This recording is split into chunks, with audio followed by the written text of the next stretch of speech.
Pronto, já estamos gravando, então vamos aqui continuar com o nosso cronograma de março, que encerra amanhã, praticamente encerra, para a gente iniciar a reta final.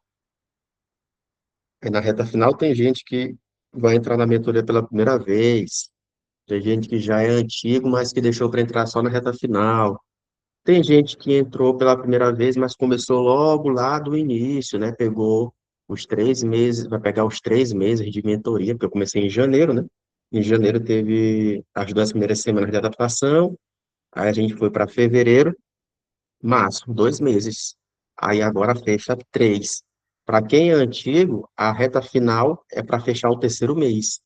Aí, para quem é novato, só de reta final, tá pegando ali a primeira vez reta final, mas vai pegar um negócio bem direcionado, entendeu? Bem direcionado. E o pessoal mais antigo que não soube aproveitar janeiro e fevereiro, não adianta querer correr atrás do prejuízo. Tem que focar no que vai ser feito na reta final, no mês de reta final.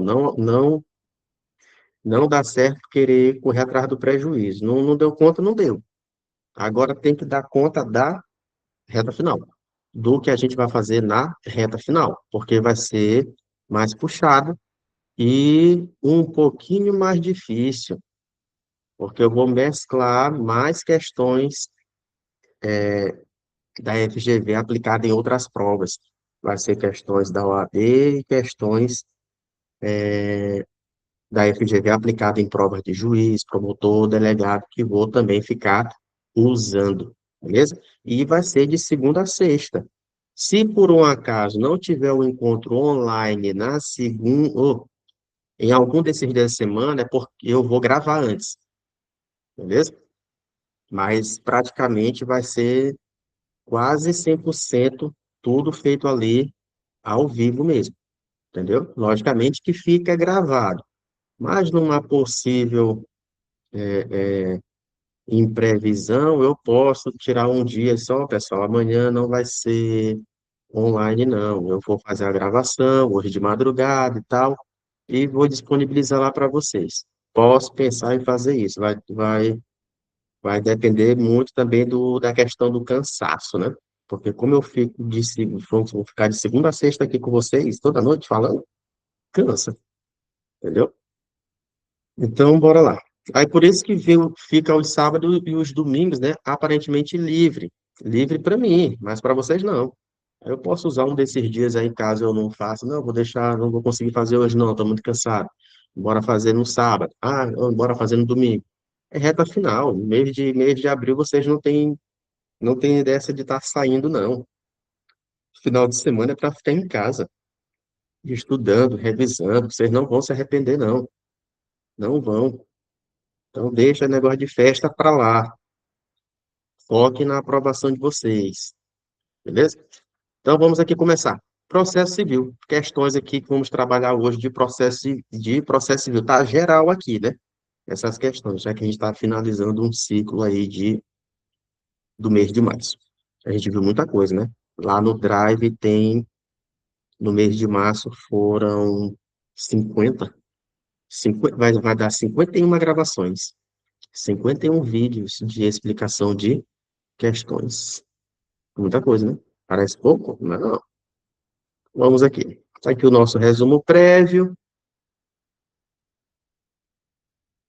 Então vamos para a primeira questão. Deixa eu aumentar mais um pouco. Mais um pouquinho. Pronto. Primeira questão. Anacleto ajuizou a ação de indenização contra a Sociedade Empresária Telefonia Alô, tendo sido proferida sentença. Ó, questão de processo, a gente vai pegar uma história de algum processo. Entendeu? Vai ser sempre assim na maioria das questões. Alguém entrou com uma ação contra fulano, aí dentro dessa ação a gente vai analisar vários pontos. Se for recurso, a gente vai analisar ali se alguém recorreu. A gente, dentro do estudo do recurso, a gente vai analisar se teve pedido de liminar e se teve concessão dessa tutela. Aí, quando a gente entra na parte de tutela, a gente tem que aprender a distinguir a tutela de urgência da tutela de evidência, entendeu? É assim que funciona. algumas regrinhas ali sobre citação, intimação, beleza? Prazos de recursos. Então vamos aqui. Ó, a Anacleto ajuizou uma ação. Beleza. Já tivemos o que aqui? Uma sentença. E ele ganhou procedência, com a condenação da ré ao pagamento de indenização por danos morais e materiais. Beleza. Mas não especificou os valores, ou seja, foi uma sentença ilíquida. A gente não sabe o quanto que foi estipulado lá aquela condenação, se foi R$ 100.000, ou se foi só R$ 10.000, R$ 20.000, a gente não sabe. A sociedade Alô entrou com recurso, ó, recorreu, e ainda está pendente de julgamento esse recurso, mas a Anacleto deseja logo, desde logo, obter a definição do montante correspondente aos danos sofridos. Aí vem aqui a linguagem, o português, o aluno que tem que prestar atenção para o que está escrito ali no texto. O que que esse cara está querendo? A gente sabe que, via de regra, qual a ideia do recurso? A gente recorre para não ter que pagar alguma coisa, entendeu? Naquilo que a gente foi condenado. É para isso que a gente recorre. Rapaz, eu não quero pagar isso, não. Eu não tenho dinheiro para pagar isso agora, não. Essa condenação é de R$ 100.000. Eu vou recorrer para ver se eu consigo um efeito suspensivo desse recurso e vou atrás desse dinheiro. Mas agora eu não tenho. Essa é a ideia do recurso, pedir o efeito suspensivo.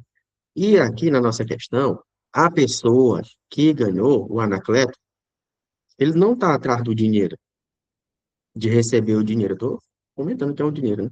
Ele não está. O que que ele deseja saber aqui, ó? Anacleto deseja, desde logo, obter a definição do valor. Olha o que ele quer saber.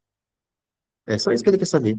Ah, então, se ele só quer saber o valor, então acho que dá para o juiz, dá pro tribunal estipular o valor, né?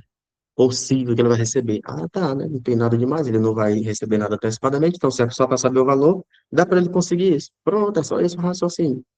Porque tem gente que às vezes confunde, achando que o cara tá querendo já é receber aqui o valor que ele tá atrás, ou seja lá o que for que ele ganhou naquele processo. Não, ele só quer saber o quanto, ó, porque não foi especificado. Acerca da situação, assinala a afirmativa correta. Aí a primeira coisa que a pessoa tem que ter na cabeça é a ideia da possibilidade. As questões de processo giram muito em torno dessa palavra, envolvendo possibilidade. Então vamos aqui. Letra A. A liquidação da sentença antes do trânsito em julgado só é cabível caso o autor ofereça caução. Para que oferecer caução? Ele não está querendo receber nada ainda. Ele está querendo só saber o valor, entendeu? Só o valor. Só isso. Por isso que não faz sentido exigir caução. Letra B. É possível, ok, a ideia da possibilidade, a liquidação de sentença mesmo antes do trânsito em julgado, independentemente dos efeitos em que foi recebido o recurso de apelação, se for suspensivo ou devolutivo. Por quê? Porque ele não está querendo antecipar nada, o recebimento da condenação. Ele só quer saber o valor. Só isso. É só isso que ele está buscando. Entendeu? Não disse o valor, ele quer saber o valor. Rapaz, eu quero saber o valor. Só isso. Então, não tem nenhum tipo de impedimento. Mesmo que tivesse sido com efeito suspensivo e etc., ele pode, entendeu? Ele pode saber o valor da condenação. Gabarito letra B de bola.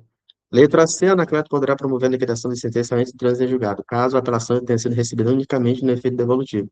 Independe do efeito, se for devolutivo ou suspensivo. E letra D, não poderá. Daqui a gente eliminava logo de cara a ideia de negação dentro de processo, de questões envolvendo processo. Gabarito B de bola. Então, meu filho, tu entrou com processo contra João, houve uma condenação, mas o juiz não disse quanto foi o valor, e o João recorreu, tu pode fazer o quê? Exigir o cumprimento da sentença? Não, porque o outro recorreu. Mas tu pode saber, né? Requisitar ali o quanto da condenação, o valor. Simples.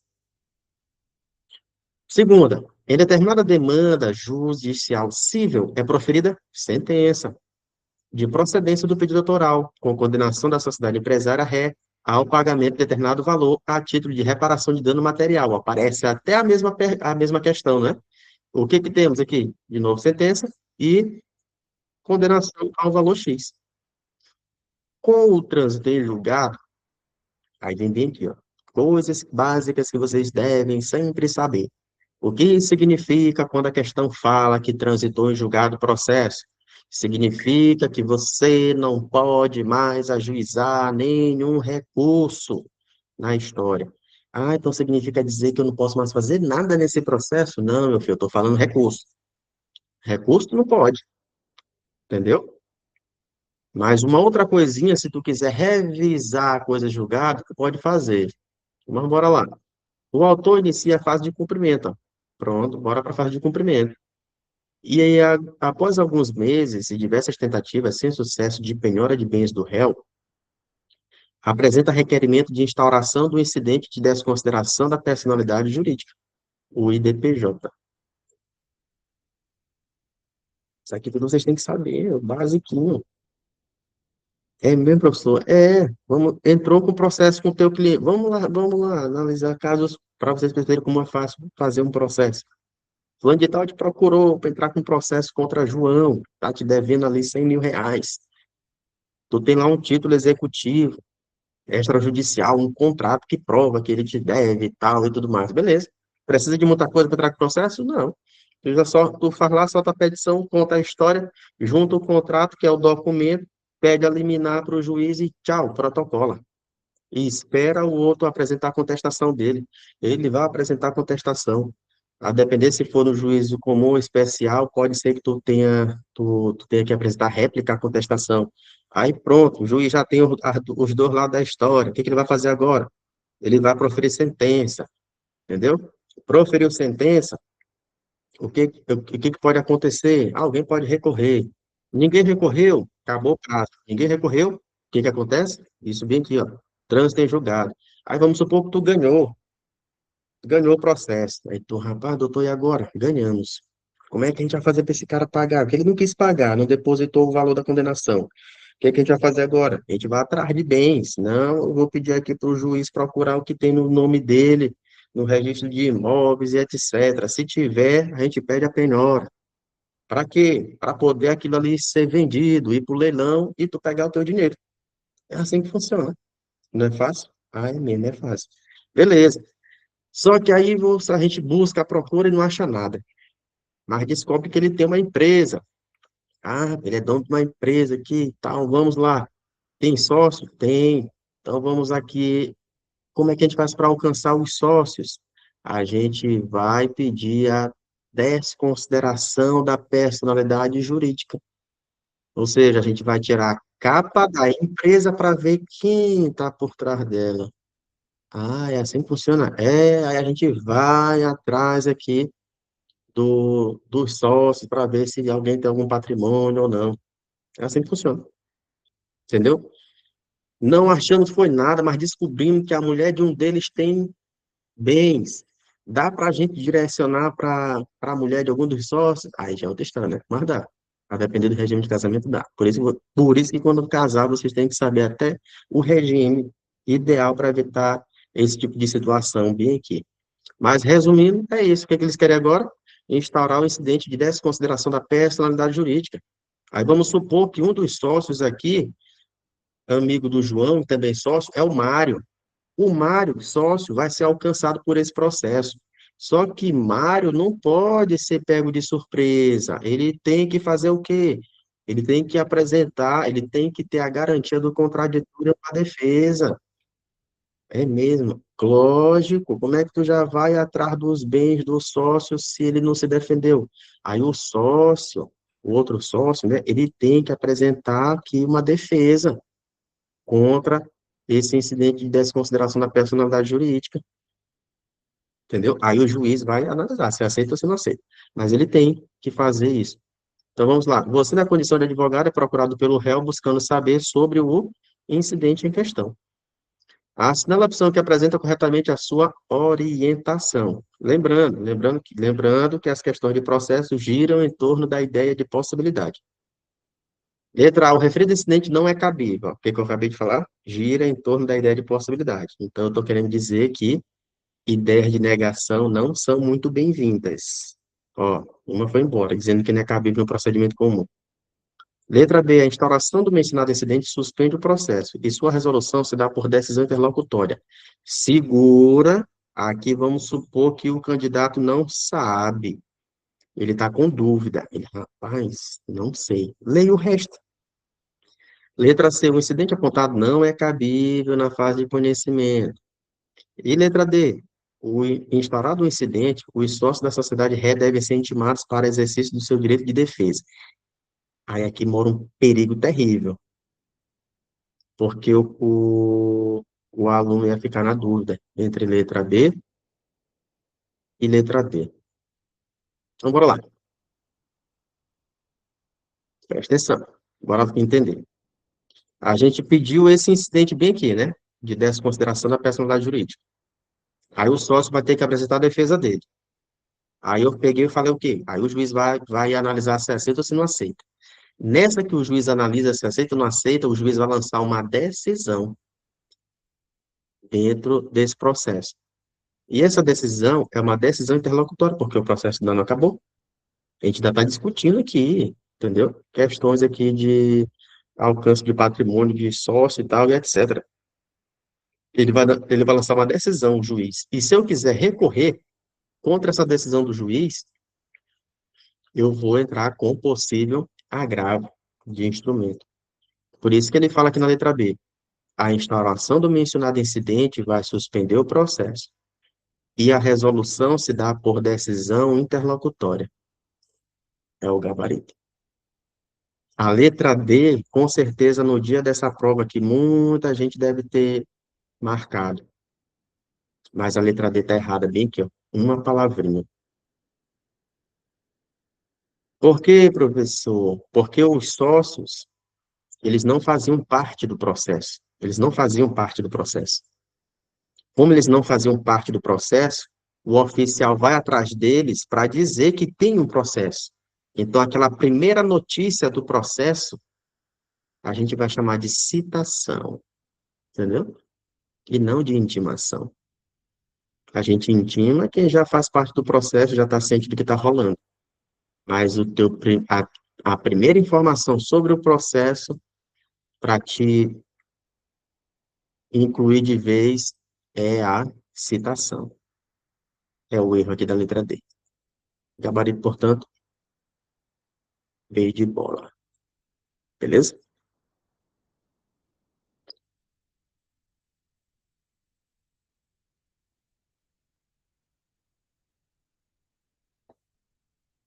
Continuando. Terceira. A sociedade empresária Vesta Construções propôs tutela cautelar, requerida em caráter antecedente, contra a sociedade empresária Minerva Incorporações, fundada em contrato de construção civil e fornecimento de serviços, que contém cláusula arbitral para a resolução de quaisquer controvérsias advindas desse contrato. Vesta Construções figura como parte contratada e Minerva como parte contratante. A questão não é bicho de sete cabeças. Por mais que ela contenha bastante informação, a gente tem que aprender a entender o básico, beleza? Então, o que que eu tenho aí? Tem uma ação, tem o polo ativo e o polo passivo. Quem entrou com a ação pediu uma tutela, entendeu? Pediu uma tutela. Agora vamos analisar aqui o que que eles pediram, né? Aí outra coisa, eles falaram que tem uma cláusula arbitral. Aí você tem que saber o que significa isso e para que que serve isso. Quando tu coloca uma cláusula arbitral naquele contrato que tu está fechando, tu está querendo dizer que vocês não podem resolver o mérito o mérito ali de um imbróglio de vocês, da empresa contratada, vocês não podem buscar resolver isso no judiciário, entendeu? Aí a gente vai resolver aonde? Na corte de arbitragem, por isso que coloca a cláusula arbitral. É?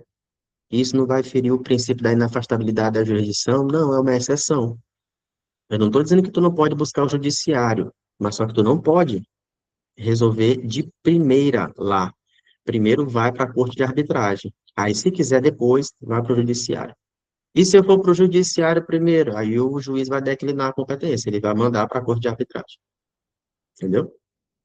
Aí presta atenção. Vesta Construções alega que, embora tenha executado os serviços previstos no contrato, Minerva Corporações aplicou multas contratuais em razão de atraso no cronograma das obras, as quais alega que não seriam devidas. Por essa razão, Vesta Construções ingressou com a tutela, em caráter antecedente, e requereu que fosse concedida tutela de urgência, para impedir que Minerva Corporações realize quaisquer atos de cobrança das multas aplicadas a Vesta Construções e Serviços LTDA. A tutela de urgência foi totalmente deferida pelo magistrado. Na qualidade de advogado de Vesta Construções, essa é a opção que apresenta a medida processual a ser adotada, em razão do deferimento da tutela cautelar. Então, bora lá. Aí, no primeiro momento, o aluno olha, assim, meu Deus, que questão doida é essa? E etc. Mas aí que vem o pulo do gato. O pulo do gato está bem aqui, ó. Quando tu enxerga que tem uma cláusula de arbitragem, entendeu? E aqui acionaram o judiciário. Só que o judiciário não está resolvendo o mérito, então de boa. Então o que que tu vai fazer? Acionar a arbitragem, já que tu entendeu o básico sobre a arbitragem. Tu vai requerer a instauração da arbitragem, entendeu? É isso. Então, o que acontece? Quando envolve tutela de urgência, antes de instituir a arbitragem, as partes elas podem recorrer ao judiciário para obter cautelares, entendeu? Medidas cautelares ou de urgência. O juiz pode, entendeu? Conceder. Mas aí o mérito da causa ele não vai analisar, justamente por conta da cláusula de arbitragem.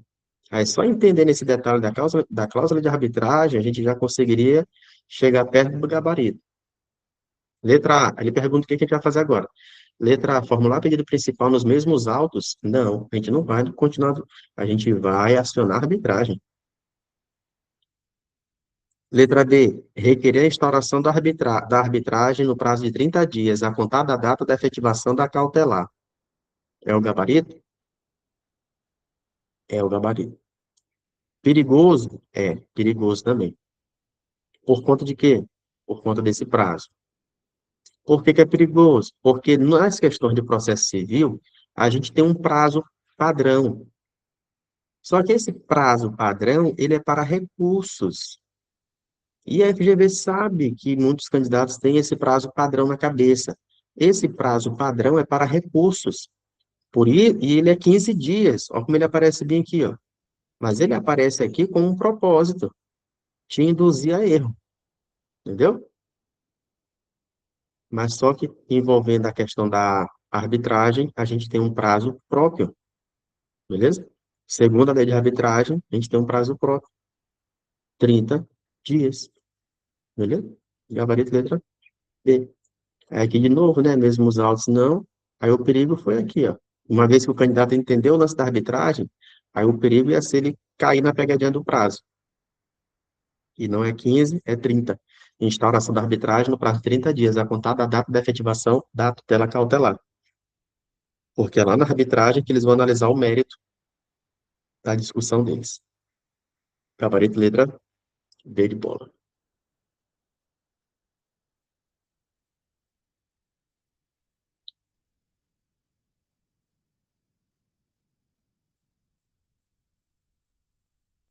Quarta questão. Glauco ingressou com uma ação de cobrança contra Alex, que após o trânsito em julgado, deu início ao cumprimento de sentença. Alex foi devidamente intimado para pagar o débito, mas não realizou o pagamento. Beleza, então a gente vai tentar penhorar alguma coisa, né? 6 dias após o término do prazo para o pagamento, ao ser questionado sobre a apresentação da impugnação ao cumprimento de sentença, Alex afirmou que ainda aguardava uma intimação específica para poder impugnar, pois acreditava que o prazo para se manifestar só começaria após essa nova intimação. E agora? Se ele está certo?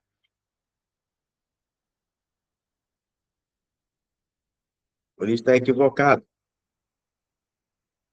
Ele está equivocado. Por quê? Porque o prazo para pagamento, ele é a partir da sentença mesmo, entendeu? Transitada em julgada a sentença, o devedor é intimado para pagar o débito no prazo de 15 dias. Então vamos lá. E ele ficou esperando, né, um novo prazo. Não, daria até para aplicar o macete do que vai contra a celeridade, né? Essa ideia de novo processo, nova decisão, aqui no caso, um novo prazo, vai contra a ideia de celeridade. E ele daria para ser aplicado quando ele fala que teria que esperar uma nova intimação. Não, não vai esperar nova intimação, coisa nenhuma. É do trânsito em julgado da sentença começa. Então, diante dessa situação, Alex está errado. Letra A, Alex está correto. Errado.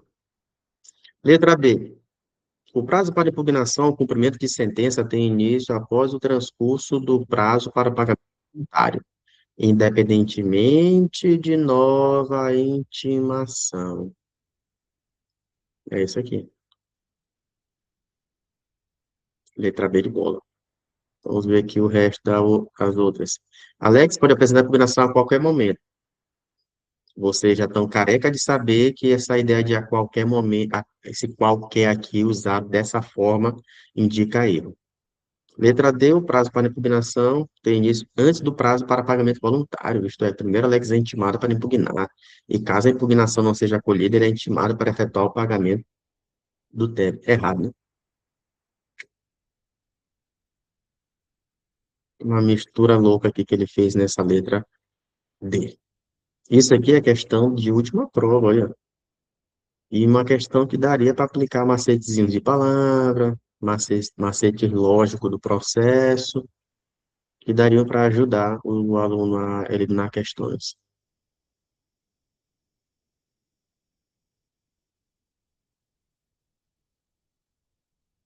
Quinta, Joana ajuizou uma ação declaratória de nulidade de negócio jurídico em face de João e Regina, alegando ter sido vítima de dolo de ambos na celebração de contrato de compra e venda de imóvel. Beleza. Dolo aqui, né? Dentro do direito civil, não tem nada a ver com aquele não tem nada a ver com o que a gente estuda lá no direito penal, entendeu? Esse dolo aqui é um dos defeitos do negócio jurídico. A gente tem dolo, coação, lesão. Aí ela está alegando isso, o dolo, nesse contrato deles aqui. Em sede de contestação, além de negarem os fatos alegados por Joana, João e Regina procuram você como advogada para propor reconvenção contra Joana e Marcelo, seu fiador, para cobrar valores alegadamente em atraso, referentes às parcelas do contrato de compra e venda firmado pelas partes. Bora lá. Parece confuso, mas primeiro vamos entender aqui o lance da reconvenção. Para que serve a reconvenção? A reconvenção é uma espécie de contra-ataque, quando tu quer alegar algum direito que tu tem dentro daquele processo e tu não quer entrar com outro processo. Vamos supor, Joana entrou com a ação, beleza, ela é autora. Aí tem os dois ali, né? Os dois réus, o João e a Regina. Só que aí eles querem fazer um contra-ataque, alegar algum direito. Que no caso aqui, qual é? Ó, valores em atraso. É isso que eles vão alegar. Isso, não, vamos embora. O que que a gente faz agora? Que essa mulher entrou com processo contra a gente e ela está devendo também valor de aluguel e tal, etc. A gente pode entrar com uma outra ação de cobrança ou a gente faz no mesmo processo isso? Faz no mesmo. É justamente isso aqui, ó, reconvenção, entendeu? Justamente para pegar a ideia de celeridade ali.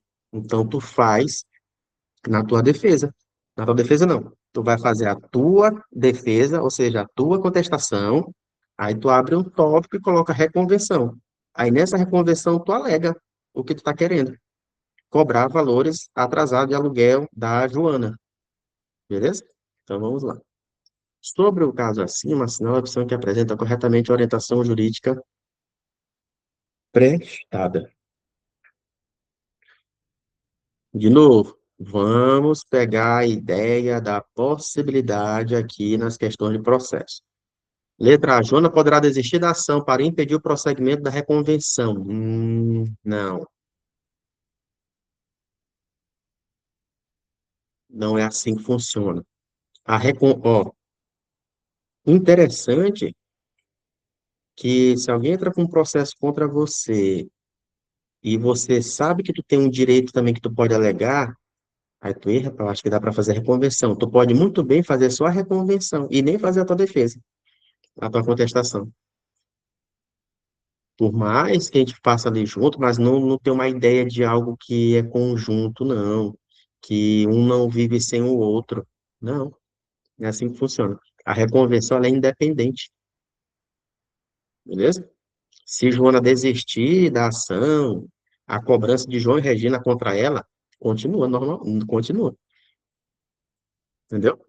É tipo assim, ó, a Joana que entrou com o processo, se ela desiste, aquela reconvenção continua. É mesmo, essa é a ideia, é independente. Por mais que a gente faça junto ali no processo, mas é independente.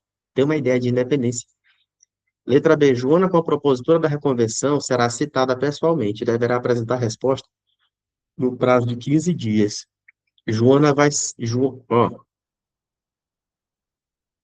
que eu falei para vocês? Sobre citado, ainda há pouco. A pessoa é citada para saber que tem um processo, né? Contra ela? É. Para que que Joana vai ser citada? Sobre a reconvenção, se ela já está dentro do processo. Perceberam aí? Como coisas simples a banca usa para testar teu raciocínio, para saber se tu ainda está vivo. Joana já está no processo. Para a reconvenção, o autor ele vai ser intimado ali dentro para apresentar resposta em relação à reconvenção. Entendeu? Quem vai ser citado bem aí é o outro cara que apareceu na história. Esse aqui, ó. Esse vai ser citado. Ele não está sabendo de nada. Aí ele vai ser citado. Agora essa Joana não. Joana já está dentro do processo, ela vai ser intimada. Letra C. Não há impedimento, não há óbice à propositura da reconvenção em face de Joana e Marcelo, ainda que este não tenha sido o autor do processo originário. Gabarito. É ou não é? E letra D. A reconvenção somente poderá ser admitida porque João e Regina contestaram o pedido, não sendo lícita a propositura de reconvenção sem que o réu ofereça contestação. É errado que eu falei também ainda há pouco, que eu posso muito bem nem apresentar minha contestação, só focar na minha reconvenção. Então, essa questão aqui recente que trabalha praticamente vários detalhes envolvendo a história da reconvenção. Beleza? Entenderam? Alguma dúvida?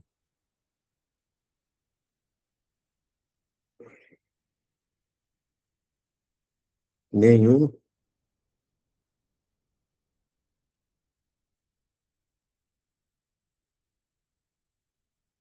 Memorize, memorize as histórias. Então vamos lá.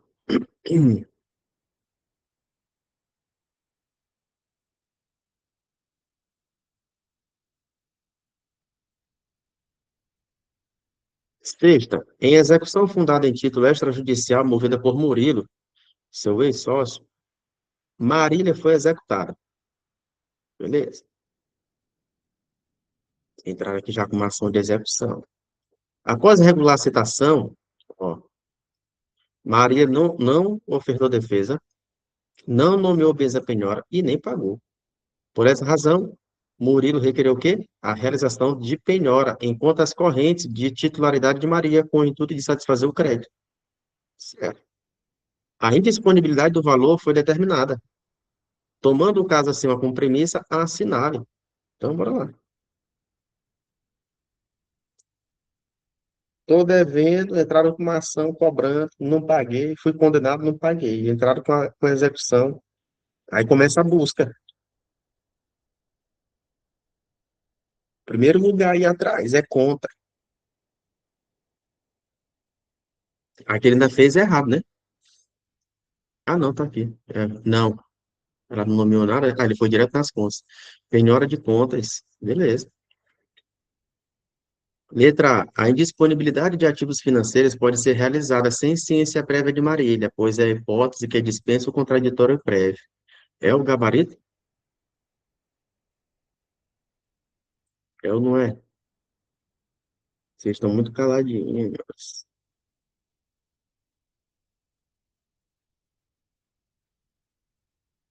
Ninguém quer falar nada hoje. Eliane, Flávia, João, Camille, Luiz Walter, todo mundo calado, todo mundo quer.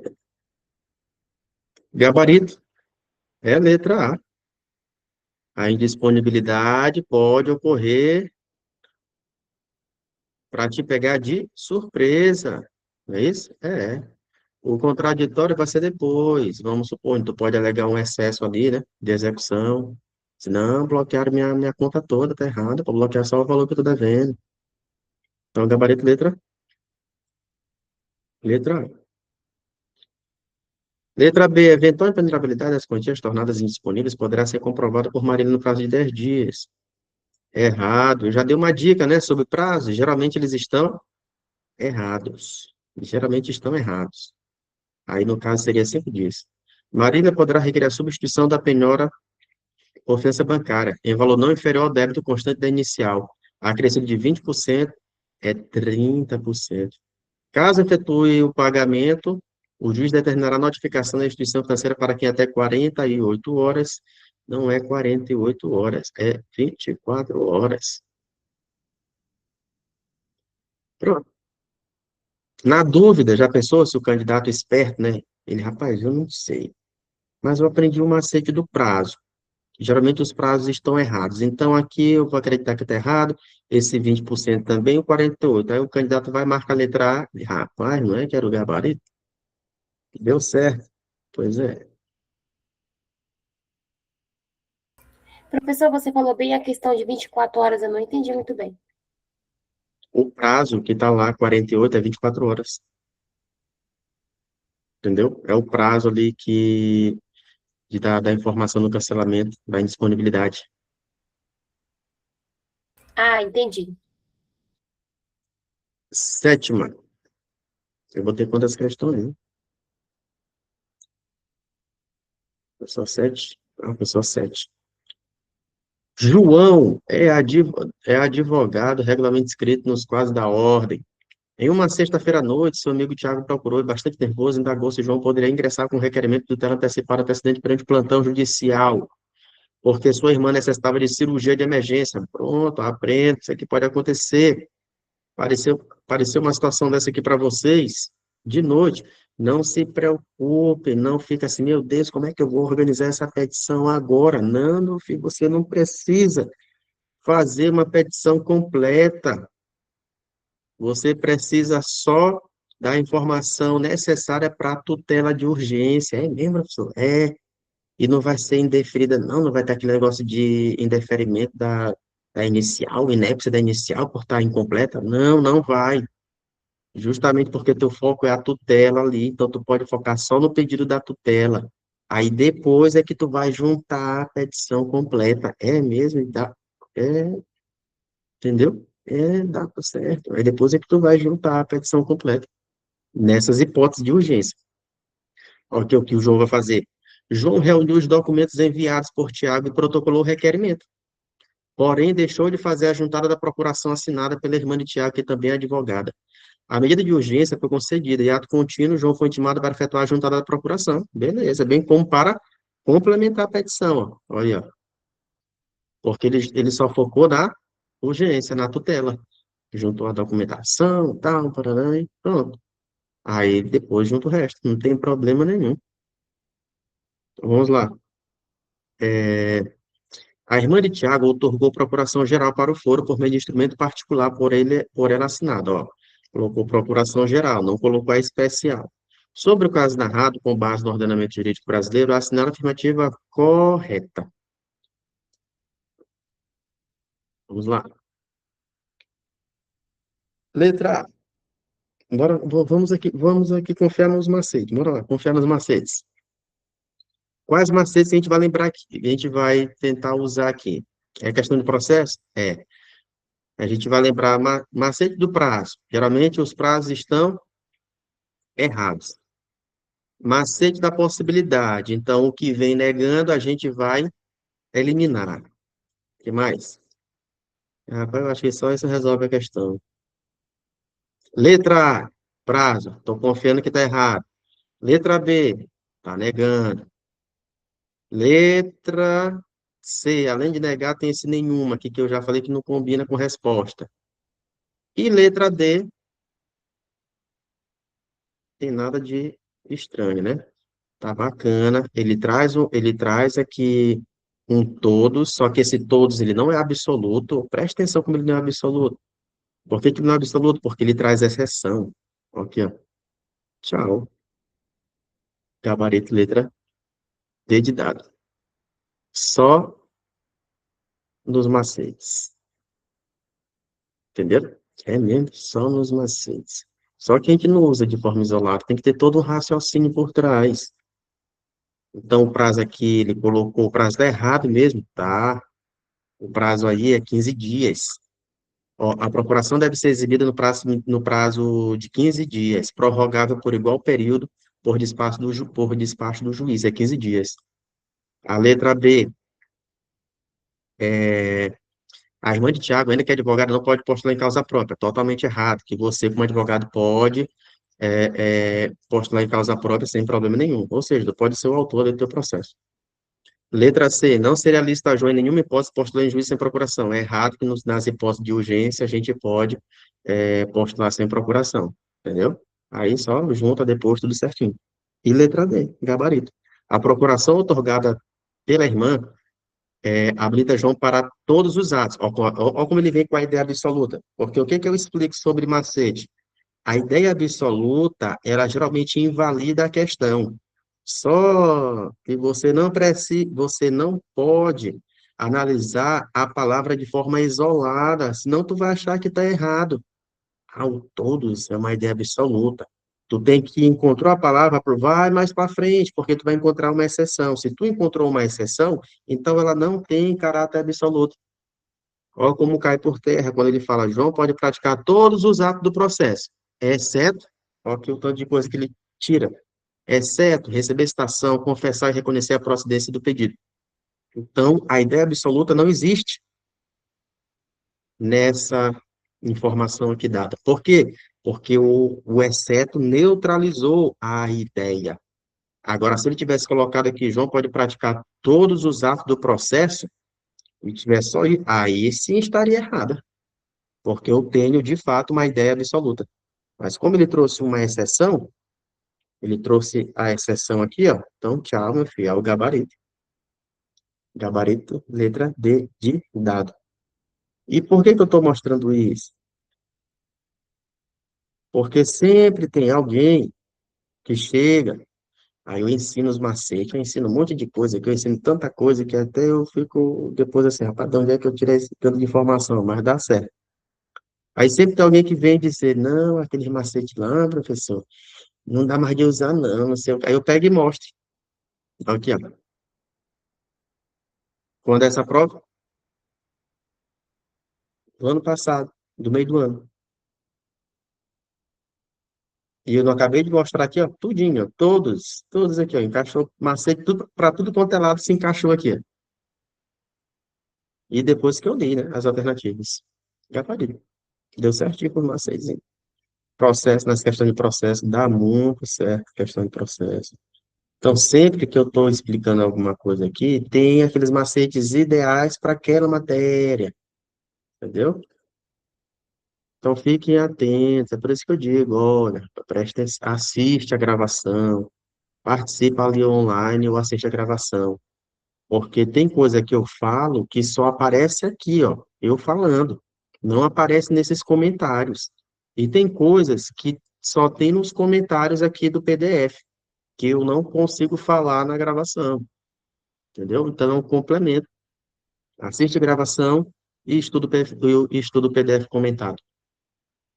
Só isso, só. Não precisa ir para lugar nenhum mais.